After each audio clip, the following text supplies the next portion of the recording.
Assalamualaikum warahmatullahi wabarakatuh. Halo teman-teman semua, apa kabar? Mari belajar lagi bersama Kamailana. Kita akan belajar IPA tentang alat peredaran darah manusia. Yang pertama yaitu darah. Darah merupakan cairan yang berfungsi menghantarkan zat-zat makanan dan oksigen ke seluruh tubuh kita. Ketika kita bernafas, kita menghirup oksigen. Oksigen dialirkan oleh darah dari paru-paru ke jantung, kemudian ke seluruh tubuh. Selain itu, darah menjaga tubuh kita dari kuman-kuman penyakit. Nah, apakah darah hanya berwarna merah? Ternyata darah adalah cairan yang di dalamnya terdapat miliaran sel-sel darah merah atau eritrosit. Kemudian sel darah putih atau leukosit dan keping darah atau yang biasa disebut dengan trombosit. Volume darah seseorang yang sehat adalah 1/13 dari berat tubuhnya.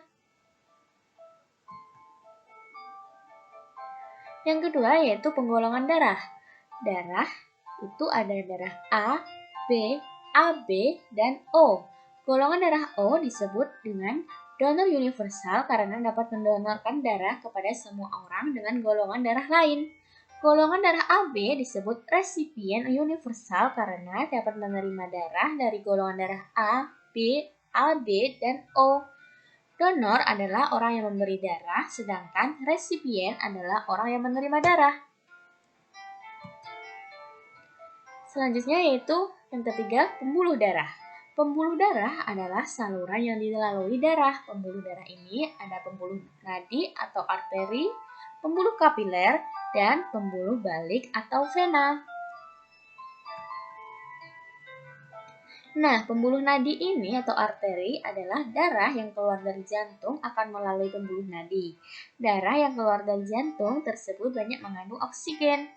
Untuk pembuluh nadi atau arteri yaitu pembuluh balik merupakan pembuluh yang membawa atau mengalirkan darah dari seluruh tubuh ke jantung.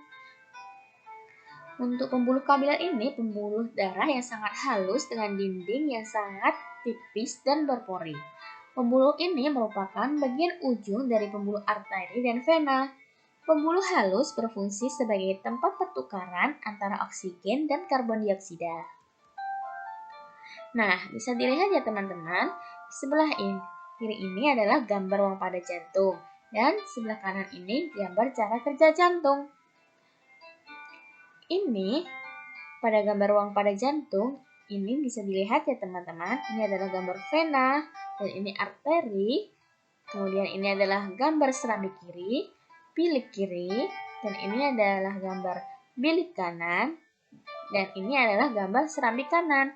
Nah, untuk gambar cara kerja jantung, ini bisa dilihat ya teman-teman.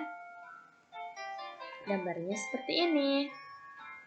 Ada darah dari tubuh, darah ke paru-paru atau miskin oksigen, darah dari paru-paru atau kaya oksigen. Ini gambarnya bisa dilihat oleh teman-teman. Yang keempat yaitu jantung.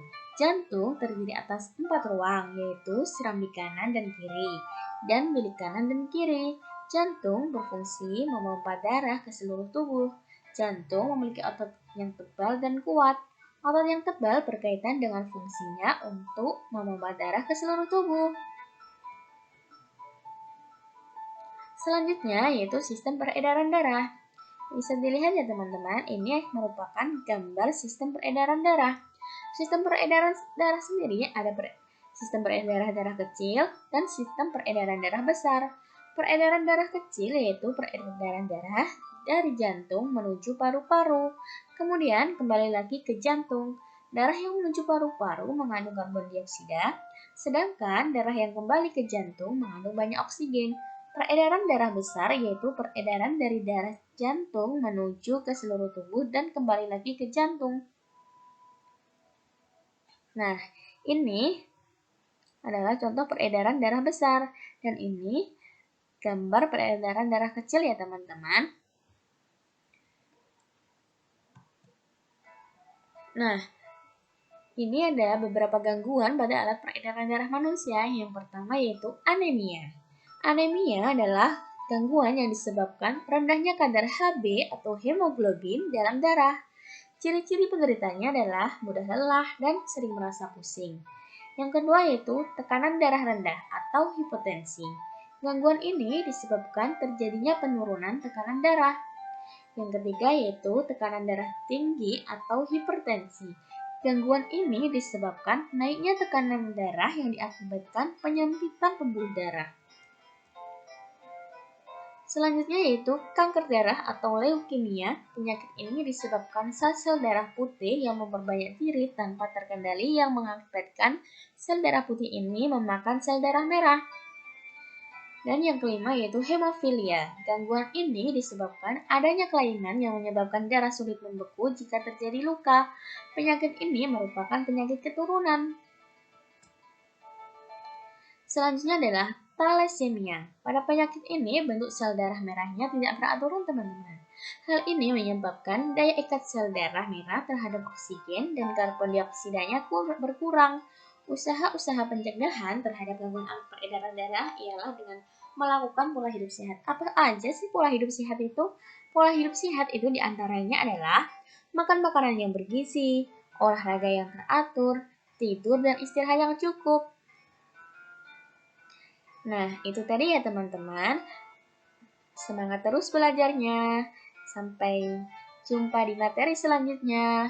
Terima kasih. Wassalamualaikum warahmatullahi wabarakatuh.